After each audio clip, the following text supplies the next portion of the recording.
nome é Fernanda Barros, eu sou fonoaudióloga, especialista em voz.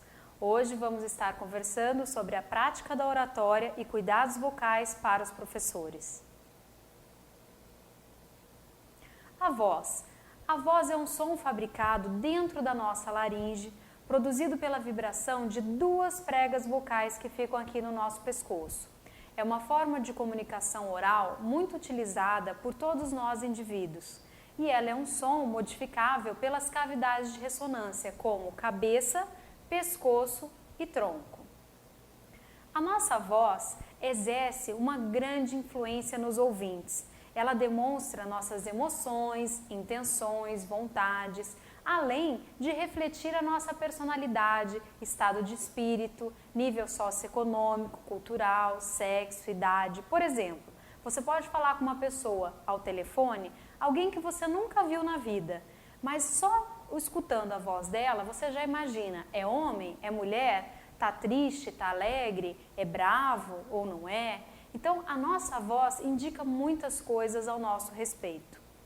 A voz é uma das principais formas de comunicação que o professor tem, entre o falante e o ouvinte.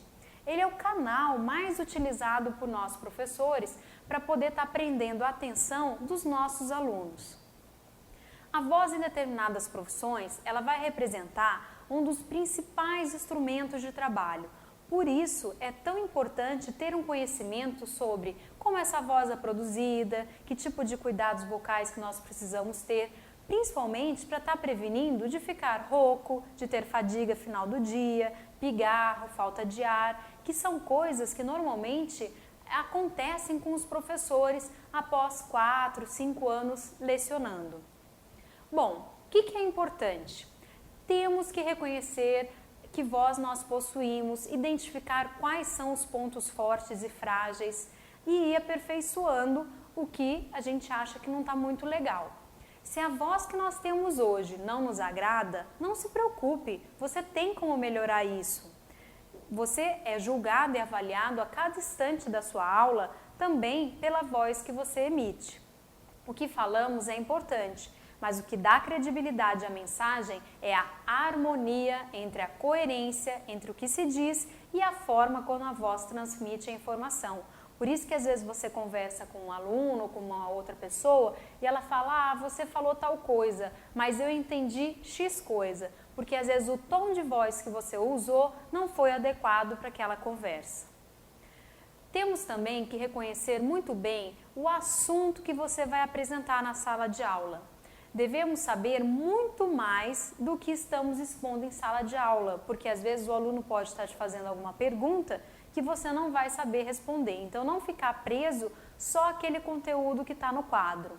Tem que estar sempre praticando e adquirindo experiência. Aproveite todas as oportunidades que você tem, por exemplo, na sua casa, de ir falar na frente da mesa, no dia do Natal, numa festa, porque tudo isso você já está aperfeiçoando a sua oratória antes de chegar na sala de aula e falar com os alunos. E principalmente, identifique quais são as qualidades da sua voz e da sua fala e procure não ressaltar os seus defeitos. Por exemplo, você não pode chegar numa sala de aula, boa tarde alunos, tudo bem? Hoje eu estou dizendo para vocês que eu estou rouca porque eu estou gripada. Você já está ressaltando os seus defeitos. Não precisa ficar falando sobre isso, você tem que chegar, mostrar que você sabe a matéria e chegar e ir expondo. Nos dias atuais, dominar a competência de falar em público e saber expor claramente nossos projetos tornou-se um diferencial muito decisivo, que pode até mesmo abrir ou fechar portas no mercado de trabalho. Nós temos a consciência de que nem todos nós nascemos com o dom da oratória, mas isso não pode impedir-nos de alcançarmos nossos objetivos. Nós precisamos sim assumir nossas dificuldades, como eu já falei, e trabalhar os nossos pontos fracos para eles virem a se tornarem nossas principais qualidades também. Bom, já falamos o que é voz, já mostramos que o professor tem que ter uma voz boa. Agora vamos lá, vamos dar algumas dicas de higiene vocal. O que a gente precisa estar fazendo ou evitando para manter a nossa voz saudável? Primeira coisa, evite o cigarro.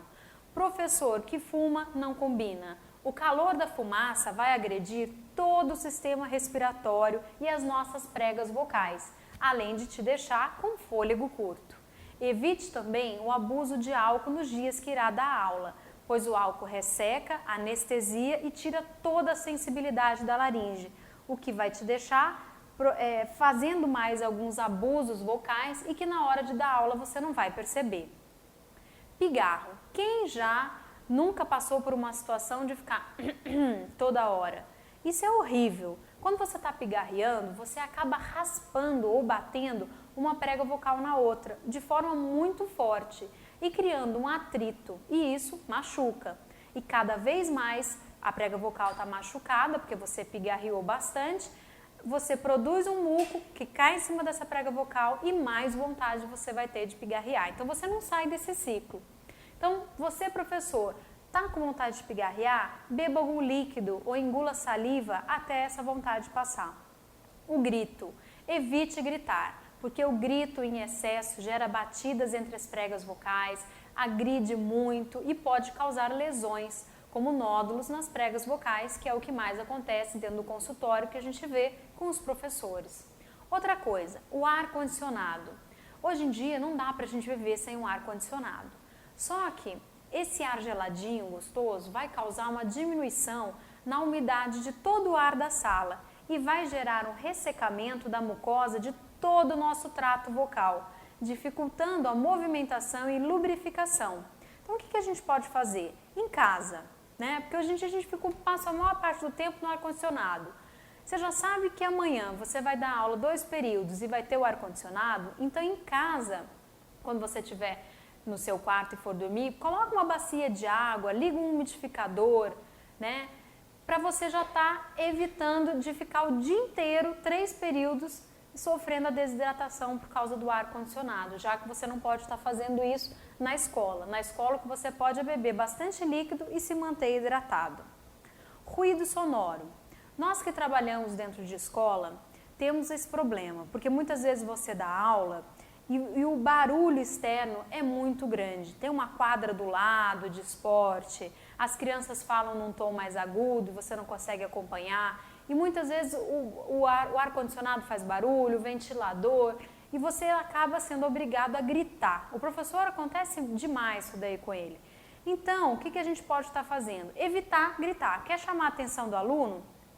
Assobia, bate palma, bate o pé, porém não fique gritando, tá? Sprays, pastilhas, são coisas que a gente pode estar usando, que o médico muitas vezes passa, porém eles são anestésicos e acabam mascarando a dor que você está sentindo na prega vocal ou na laringe. Então, além deles poderem estar irritando a mucosa e alterar a viscosidade da saliva, você tem que prestar bastante atenção. Por exemplo, se você vai dar aula de manhã, deixa para usar o spray e a pastilha no final da manhã e não antes de dar a aula, tá? Isso é muito importante. Eu não estou dizendo que não é para usar, mas sim usar após o uso vocal. Mudanças bruscas de temperatura. Pode estar com a prega vocal. Roupas muito apertadas na cintura e no pescoço precisam ser evitadas. Por quê? Porque quando a roupa é muito apertada aqui na região da sua cintura, uma calça jeans alta, justa, você vai estar segurando toda a movimentação do seu diafragma. E no pescoço vai segurar a movimentação da laringe, que é um órgão muito importante para a nossa fala. Outra dica, a alimentação. É sempre recomendado que a gente evite, durante o processo de fala, em sala de aula, derivados do leite, como um chocolate, um iogurte, um requeijão, que são coisas que vão engrossar a nossa secreção e diminuir a movimentação das pregas vocais. Então, enfatizando, é só durante o período de sala de aula. O resto pode comer à vontade, porque além de ser gostoso, faz bem para a saúde. O sono. Uma boa noite de sono nos deixa cada vez mais com uma voz mais agradável. Outra coisa para as mulheres, para as professoras, né? A menstruação. Durante esse período, podem ocorrer alguns edemas nas nossas pregas vocais, gerando mais rouquidão, cansaço vocal e voz pesada. O que a gente pode estar fazendo? Você sabe que nesse período de menstruação, o que você pode estar ajudando? Peça para um aluno fazer a chamada no seu lugar para te poupar a voz. Use, por exemplo, um pano molhado ao invés do apagador para não vir aquele giz em você e prejudicar mais ainda, tá? Outra coisa que é muito importante, tenha sempre ao seu lado uma garrafinha de água e um copo no seu ladinho da mesa. Por quê? Fazer a hidratoterapia é muito importante. Faça sempre relaxamento de pescoço, de ombros, tá? Porque a gente vai escrevendo no quadro, vai tensionando um lado mais do que o outro. Então é bastante importante o alongamento antes e pós as aulas. E evite falar demasiadamente ou rir alto demais.